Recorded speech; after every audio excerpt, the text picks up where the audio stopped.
The game that was destroying my sleep schedule actually ended up saving it. And the psychological reason for why Oops. might be the key to fixing your sleep schedule for good.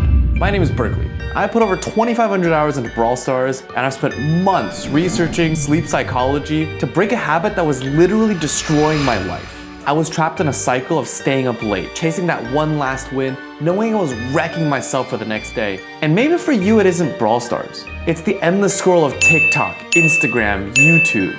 The app doesn't matter because the psychology for why our brains can't shut down is the same. I tried everything. Raw willpower, app timers. I even put my phone in another room. These things helped, but nothing really worked because I was fighting the wrong battle entirely. I thought the problem was my phone. The real problem was in my head. Here's the secret.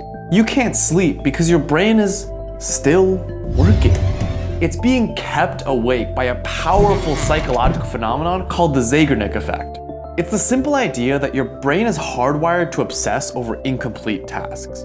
It's why your go-to thought at night is about something that you didn't finish, or a problem you didn't solve, or something you've just been thinking about the whole day. Your brain keeps a mental tab open for every unfinished loop. And at night, all those tabs are using up your mental RAM, preventing you from shutting down. It's funny because you don't have to look closely to see that a game like Brawl Stars is a machine for creating these open loops. Every new quest, every rank goal, every daily reward is another tab left open in your brain. And it turns out modern life is the exact same thing. That feeling of an unfulfilling day is the most open loop of all. So what does our brain do? It knows it needs to go to bed, but it needs closure. This leads to a behavior called revenge bedtime procrastination. You might have heard of it, but the fact that it exists means that you should stop hating yourself for scrolling. It's your brain's last clumsy attempt to get some kind of closure, to get a win. You're not weak.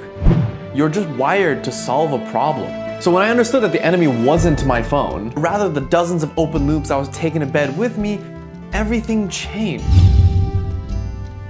So here's the two-part strategy that transformed my relationship with sleep. The goal here is to reduce the number of new mental tabs you open each day. You have to intentionally give yourself a feeling of autonomy during your waking hours, so your brain doesn't need to go and seek revenge later. There are 3 powerful ways to do this. First, schedule your fun. I put Brawl Stars and even scrolling in my calendar. This lets me create a protected, guilt-free gaming time.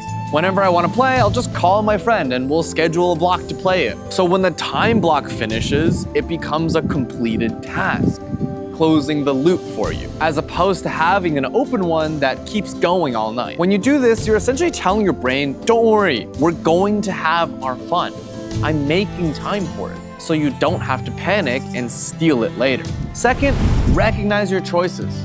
Revenge bedtime procrastination thrives on this false story of powerlessness. So every night, I started to mentally list the things that I chose to do that day. I chose my breakfast. I chose to text a friend. I chose the music I listened to. By actively recognizing your daily choices, that desperate need for revenge starts to dissolve just a little bit. Thirdly, physically declutter your space, which is something you can do right now. Physically clean up your living space, your desk, and your room. Every piece of clutter on your room or in your desk is a reminder of a task not done, even if you're not aware of it. This way, you're not just cleaning your space, you're also closing tabs in your brain, and you'll feel better after too, I promise. By the way, close your actual computer tabs too. Don't do this. This is so bad. That leads me right to part 2. This is your nightly wind-down routine, designed specifically to signal to your brain that the day is complete and your tabs can be closed. About 30 minutes before you go to bed, I have a hard cutoff. No more ranked games, no more pushing prestige, no more doing anything intense, no more scrolling. I switch to something less stimulating, some chill Brawl games, or watching a favorite YouTuber. I swear, I'm not like this in person. Lower stakes, lower adrenaline. Psychologically, the reason scrolling is a loop is because you're literally scrolling, trying to complete the loop, and TikTok knows that you are not going to complete it because they will always give you more content. 15 minutes later, I do the most important thing. I make a plan for tomorrow. I usually use Google Calendar, but feel free to use a notepad or even just a piece of paper. This is probably the best loop closing technique that exists because it takes the unfinished business out of your head and puts it onto paper. You don't have to feel like you need to think about everything because it's all written down right in front of you. In other words, your brain can now close that tab, trusting that whatever is in there has been saved and recorded. And 30 minutes in, the phone goes to the charging station, outside of the room, and I set my physical alarm clock. The day has a definitive end. All the tabs are closed, and I can now log off for the night. When you combine these two parts, decluttering your day and closing your open loops at night, something incredible happens. Your evenings become peaceful. When 10 p.m. hits, you don't have to fight an urge anymore. Your brain is quiet. You feel ready to rest. And if you want to accelerate this process, bonus tip, get an accountability partner. I had my roommate text me at 10 p.m. every night for the first 2 weeks. Having someone check in on you removes the burden from willpower when you're just starting out. So if you can't sleep, ask yourself, what open loops are you taking to bed with you?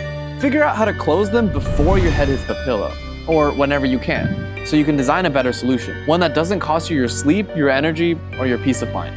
Remember, this takes practice, so be patient with yourself. Like and subscribe if you learned something. Share with a friend who probably should be going to bed right now. Maybe that's you. Yeah, you're in the video.